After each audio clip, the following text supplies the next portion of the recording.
Hello everyone, welcome to সঙ্গী স্মৃতি পাঠশালা। আজকে আমরা ডিএলএড পার্ট 1 সেশন 2025-27 এর সাবজেক্ট বেঙ্গলি সিপিএস 1 ল্যাঙ্গুয়েজ 1 এর আমরা chapter wise 2 marks question suggestion with answer নিয়ে আলোচনা করছিলাম। এখানে আমরা 6 নম্বর চ্যাপ্টার তোমাদের পাঠ পরিকল্পনা ও পাঠটিকা নিয়ে আলোচনা শুরু করেছিলাম। এখানে আমরা ইতিমধ্যে দুটি ক্লাস আলোচনা করে দিয়েছি। আজকে আমরা 3 নম্বর ক্লাস নিয়ে আলোচনা করব এবং অত্যন্ত গুরুত্বপূর্ণ প্রশ্নগুলি দেখব। ইতিমধ্যে তোমাদের চ্যাপ্টার 2, 3, 4 আর 5 চ্যানেলে আপলোড করা হয়ে গেছে। মোস্ট ইম্পর্টেন্ট 2 মার্কস এবং কিছু 7 মার্কস কোশ্চেন অবশ্যই চ্যানেলে ভিজিট করে সেগুলো দেখে নেবে। আজকে আমাদের প্রথম প্রশ্ন হচ্ছে অনুপাঠ পরিকল্পনা বা অনুশিক্ষণ পাঠ পরিকল্পনার কয়টি পর্যায় ও কী কী, অথবা প্রশ্নটা এভাবে আসতে পারে যে অনুশিক্ষণ পাঠ পরিকল্পনার বা অনুপাঠ পরিকল্পনার কটি পর্যায় বা ধাপ এবং ধাপগুলি বর্ণনা করো বা বর্ণনা দাও। এটা তোমাদের 7 নম্বরের প্রশ্নে মূলত আসে। অনুপাঠটিকার সোপান বা ধাপসমূহ মূলত 3টি স্তরে ভাগ করে আলোচনা করা হয়। এক হচ্ছে প্রাক সক্রিয় বা প্রোঅ্যাক্টিভ ফেজ, 2 অন্তঃসক্রিয় বা ইন্টারঅ্যাক্টিভ ফেজ এবং 3 হচ্ছে উত্তর সক্রিয় বা পোস্ট অ্যাক্টিভ ফেজ। প্রাক সক্রিয় স্তর প্রোঅ্যাক্টিভ ফেজ। অনুশিক্ষণ প্রক্রিয়া শুরু করার আগে বিশেষ করে শিক্ষকদের কাছ থেকে অনুশিক্ষণ সম্পর্কে এবং সেই বিষয় সম্পর্কে আলোচনা করবে এবং এই সমস্ত স্তরগুলির বিষয়গুলি শিক্ষক তাদেরকে জানিয়ে দেবে। সেগুলি হলো, প্রথম ধাপ হচ্ছে অনুশিক্ষণ সম্পর্কে স্পষ্ট ধারণা দান, 2 অনুশিক্ষণ পদ্ধতিটি করার জন্য কী কী প্রযুক্তি ব্যবহার করা দরকার সেই সম্পর্কে স্পষ্ট ধারণা দান, অনুশিক্ষণের পদ্ধতি নিয়ে বিস্তৃত আলোচনা, অনুশিক্ষণের কৌশল প্রয়োগ করার জন্য প্রয়োজনীয় উপাদান কিভাবে ব্যবহার করতে হয় সেই সম্পর্কে ধারণা দেন এবং অনুশিক্ষণের গুণাগুণ আলোচনা, কি কি প্রয়োজন অপ্রয়োজনীয় রয়েছে, শিক্ষকের কোনো জিজ্ঞাসা থাকলে তার সঠিক উত্তর দেওয়া, পর্যবেক্ষক বা সেই শিক্ষকের প্রধান দায়িত্ব। দ্বিতীয় ধাপ, এই ধাপে শিক্ষকের কাছ থেকে শিক্ষণ দক্ষতাগুলির ধারণা ব্যাখ্যা করতে হবে যাতে তার জ্ঞান ও উপলব্ধি সুগম হয়। অর্থাৎ শিক্ষকের কাছে যে দক্ষতাগুলি নিয়ে সে অনুপাঠটিকা তৈরি করবে সেই দক্ষতাগুলি ব্যাখ্যা করে দিতে হবে। তৃতীয় ধাপে কোনো বিশেষ দক্ষতা নির্বাচন করতে হবে, কোনো একটি বিশেষ দক্ষতা নির্বাচন হবে। চতুর্থ ধাপে, এই ধাপে শিক্ষকের কাছে মডেল পাঠ উপস্থাপন করা হবে এবং পূর্ব নির্ধারিত দক্ষতা অনুযায়ী এর উদ্দেশ্য হলো বিশেষ দক্ষতার সঙ্গে আচরণগুলির প্রদর্শন যাতে শিক্ষার্থী দেখে, শোনে এবং শিখে অনুকরণ করতে পারে তার ব্যবস্থা রাখতে হবে।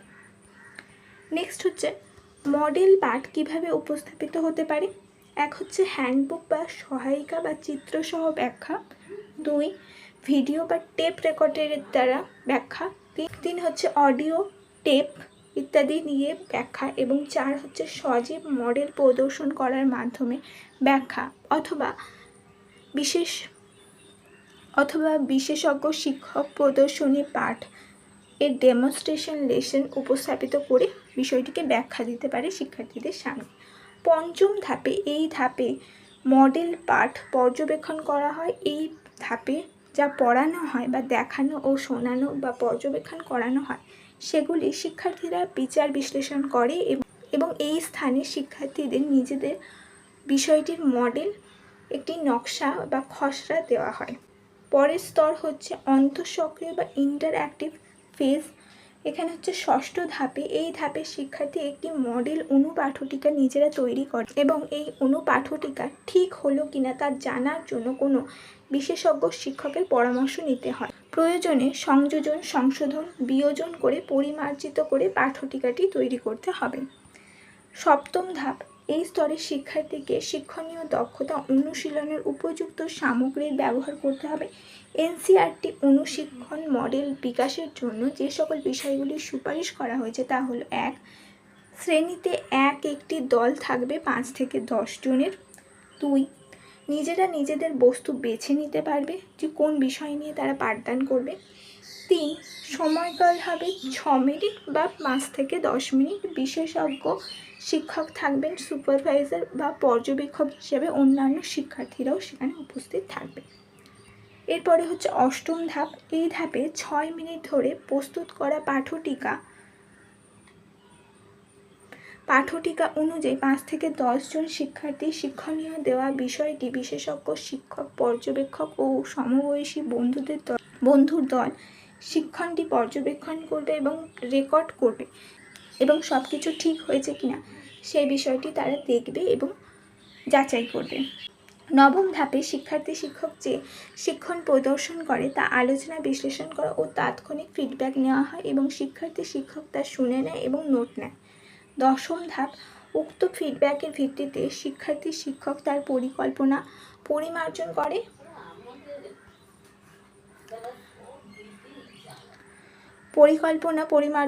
নেয়। 11ম ধাপে এবার শিক্ষার্থী শিক্ষক পুনরায় পরিমার্জিত পরিকল্পনা অনুযায়ী অনুশিক্ষণ প্রদর্শন করে। এই সময় শিক্ষার্থী শিক্ষক পুনরায় নতুন করে বিষয়টি অনুশীলন করতে পারে বা বিষয়টি পরিমার্জন করে আবার নতুন করে করতে পারে। এবং অন্তিম ধাপে পুনরায় পর্যবেক্ষক ও সমবয়সের দল শিক্ষণটি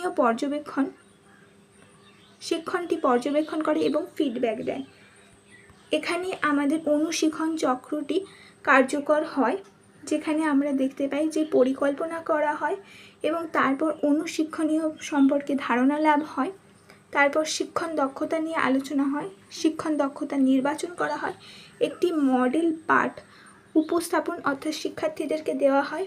মডেল পাঠ পর্যবেক্ষণ করে শিক্ষার্থীরা, পর্যবেক্ষণজনিত সমালোচনা তৈরি হয় এবং ফিডব্যাক পায় এবং পুনরায় তারা পরিকল্পনা করে এবং পুনরায় তারা শিক্ষা দেয় এবং পুনরায় ফিডব্যাক গ্রহণ এবং এর মধ্যে দিয়ে তারা দক্ষতাটিকে অত্যন্ত পাণ্ডিত্যের সাথে, অত্যন্ত বিচক্ষণতার সাথে ব্যবহার করতে শেখে এবং আবার পুনরায় পরিকল্পনা করতে শেখে।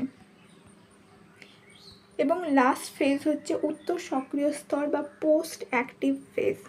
অনুশিক্ষণের উত্তর সক্রিয় স্তরকে সঞ্চালন স্তর বলা হয়। অর্থাৎ এখানে আমরা একটি প্রশ্ন পাচ্ছি যে সঞ্চালন স্তর কাকে বলে, এটা বললেও আমরা এখান থেকে উত্তরটা দিতে পারবো। তো অনুশিক্ষণের উত্তর সক্রিয় স্তরকে আমরা সঞ্চালন স্তর বলা হয়। এই পর্যায়ে শিক্ষার্থীর যে শিক্ষক সে দক্ষতায় পাণ্ডিত্য অর্জনের পর দক্ষতাকে উচ্চ শ্রেণীতে স্বাভাবিক পরিস্থিতিতে ব্যবহার করতে শেখে বা পারে। শিক্ষণ পরিস্থিতির যে ধরনের দক্ষতা নির্বাচন ও ব্যবহার করা প্রয়োজন শিক্ষার্থী শিক্ষক তা করতে পারে। এই শিক্ষণ দক্ষতা নির্বাচনের সময় প্রাধান্য দেওয়া হয় যে শিক্ষামূলক উদ্দেশ্যকে শিক্ষার্থী শিক্ষককে অনুশিক্ষণ পরিস্থিতি থেকে বাস্তব শিক্ষণ পরিস্থিতিতে তার অবস্থানের পরিবর্তনে সাহায্য করে। অর্থাৎ এই যে আমরা এত বড় একটা অনুশিক্ষণ চক্র কেন পালন করছি, যে আমরা যে সমস্ত দক্ষতাগুলি নির্বাচন করছি সেটাই আমরা যখন ব্যাপ্ত পাঠটিকা তৈরি করব তখন সেই সমস্ত আচরণাঙ্গগুলো এখানে ব্যবহৃত হবে এবং এটা দিয়ে আমরা একটি 30 থেকে 45 মিনিটের পাঠ পরিকল্পনা করব এবং শিক্ষার্থীদের সামনে সেটা উপস্থাপন করব। এই জন্যে এটা আমরা করছি। অনুশিক্ষণ চক্র বা অনুশিক্ষণ পরিস্থিতি এখানেই কাজে লাগে এবং এখানেই শিক্ষার্থীদের সাহায্য করে। পরের প্রশ্ন হচ্ছে অনুশিক্ষণ পাঠ পরিকল্পনার ও অনুপাঠ পরিকল্পনা বা অনুশিক্ষণে পর্যবেক্ষকের ভূমিকা আলোচনা করো। অর্থাৎ এখানে যারা পর্যবেক্ষণ করবে তাদের ভূমিকা, শিক্ষক বা শিক্ষিকা যারা আছেন, যারা আমাদেরকে শেখান তাদের ভূমিকাটাও এখানে রয়েছে। তো অনুশিক্ষণ পর্যায়ে পর্যবেক্ষকের ভূমিকা বিশেষভাবে উল্লেখযোগ্য। তিনি শিক্ষার্থীদের সঙ্গে অবিরাম আলোচনা করে যাতে শিক্ষকরা শেখা দক্ষতাকে বাস্তবে শ্রেণীকক্ষে প্রয়োগ করতে পারে। এখানে পর্যবেক্ষকের কাজ হলো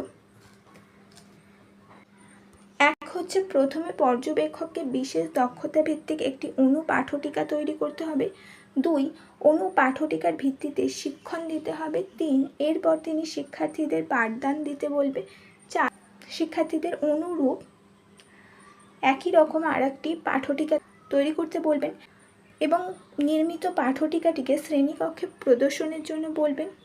নেক্সট হচ্ছে এরপরে শিক্ষার্থীর দলের সঙ্গে মিলিত হয়ে আলোচনা করবেন এবং প্রদর্শিত পাঠ্যটিকার ত্রুটি বিচ্যুতি নিয়ে আলোচনা করবে।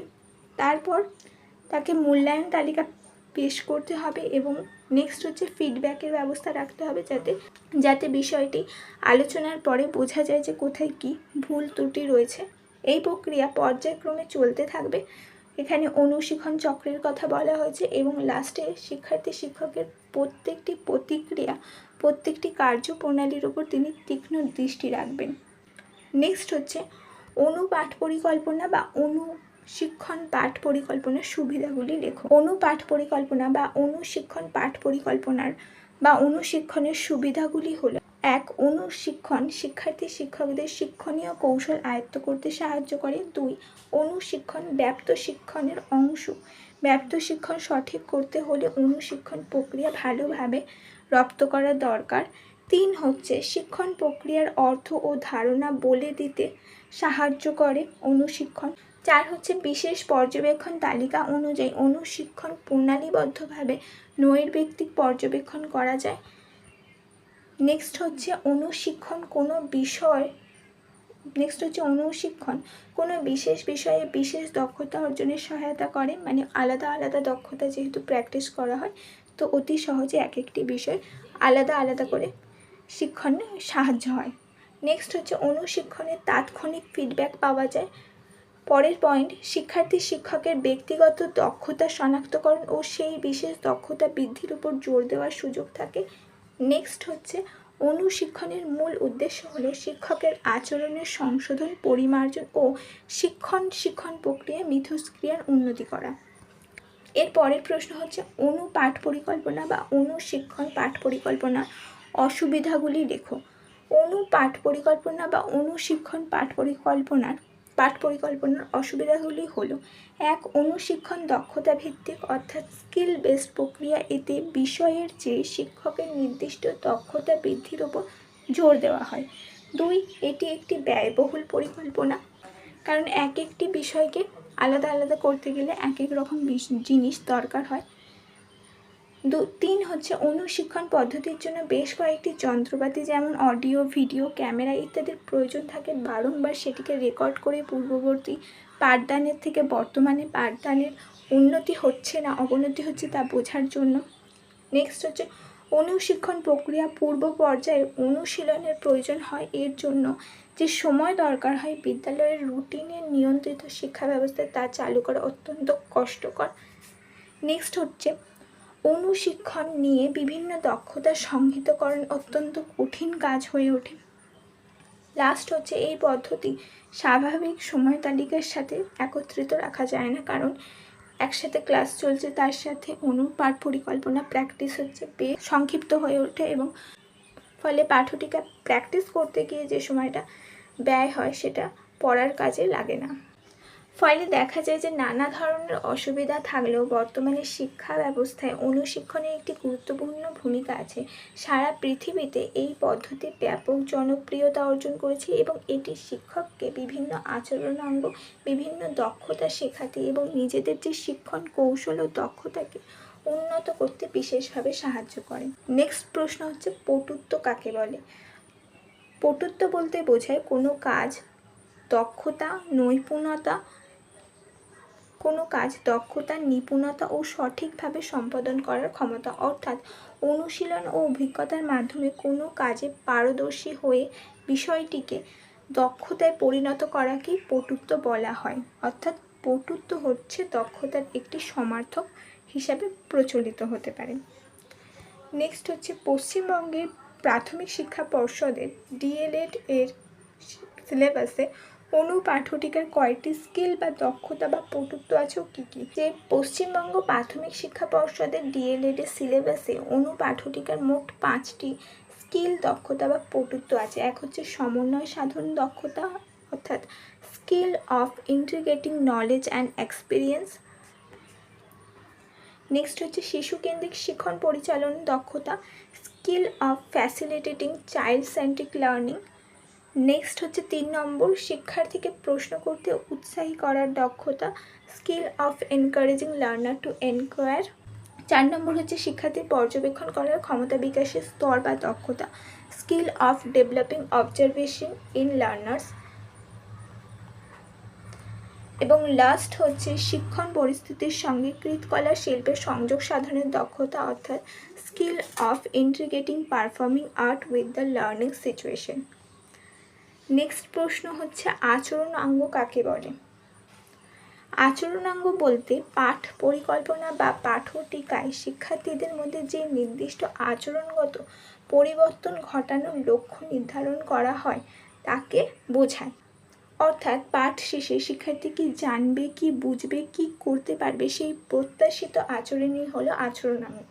আচরণাঙ্গ পাঠদানের উদ্দেশ্য স্পষ্ট করতে সাহায্য করে এবং শিক্ষককে উপযুক্ত শিক্ষণ পদ্ধতি নির্বাচন করতে সহায়তা করে। এর মাধ্যমে শিক্ষার্থীর শেখার ফল সহজে মূল্যায়ন করা যায় ও পাঠদান আরও পরিকল্পিত, কার্যকর ও ফলশ্রুত হয়।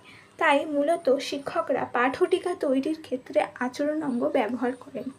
এই ছিল তোমাদের গুরুত্বপূর্ণ মোস্ট ইম্পর্টেন্ট বেশ কিছু প্রশ্ন। এরপরে বেশ কিছুটা অংশ বাকি রয়ে গেছে, সেগুলো আমরা পরের পর্বে আলোচনা করব।